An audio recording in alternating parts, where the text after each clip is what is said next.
Tully comes to us from the same writer-director combo as Juno, Diablo Cody being the writer and Jason Reitman being the director. It stars Charlize Theron, who actually worked with this duo in Young Adult, which I haven't seen, and she's mother of two, with a daughter who, towards the end of elementary school, I believe, and a son who's a little bit younger and is somewhere on the autism scale. He definitely has a social something, but they never quite diagnose what it is. And she's got another one on the way. And she's got a husband at home who seems to always be busy with work. And when she has that third kid, man, things just kick up a notch. She's waking up in the middle of the night multiple times. She has to always pay attention to them. Plus, she has to deal with the other kids, and she always has to make food, do everything. She feels like she's doing everything. It's driving her crazy. And so she gets recommended by her brother to hire a night nanny. She doesn't want to do it, but she finally does, and the night nanny, whose name is Tully, played by Mackenzie Davis, comes just to take care of that third kid during the night so Charlize Theron can get a good night's sleep.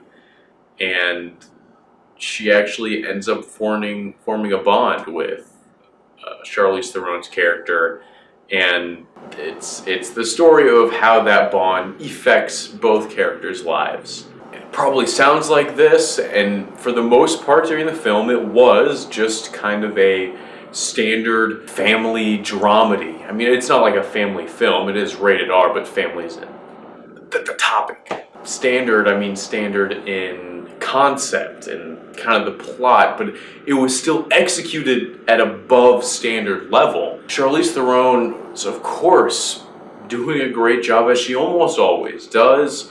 Really just, I thought, hitting every level of, oh my god, I'm dealing with all these kids right here, right now, I gotta do this, and then, oh hey, I'm talking to the teacher now, let me just, yeah, oh no, life's great, love it. Yeah, just hitting those ticks and the stress levels that she all goes through, and then when she meets Tully and the kind of waves that goes through, it all read extremely well to me. Not a huge surprise. Mackenzie Davis, I've seen in bit parts here and there, just most recently in Blade Runner, and I really liked her in this film. I thought she was just kind of instantly likable the first moment you see her, and she's just a really positive character in this film, and someone that really seems like they know what they're doing, even though she's really young, especially compared to Theron's character. And that was a really great base for her to have for where the relationship ends up going.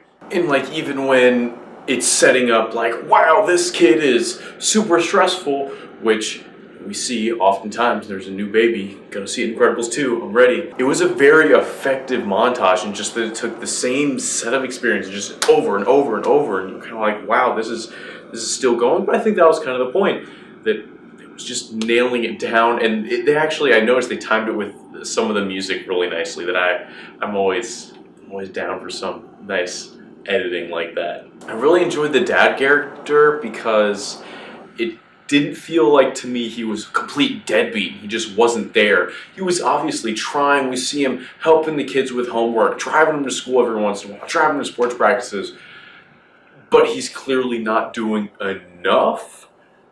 And I like that they were able to tread that line rather than just being a complete terrible person. It was just like, he felt like he was doing enough when it was clear that he was not, and he could be doing more than he was. So honestly, if it was just that, I would have been happy. It wouldn't have been super memorable, but it would have been a well done dramedy about a family.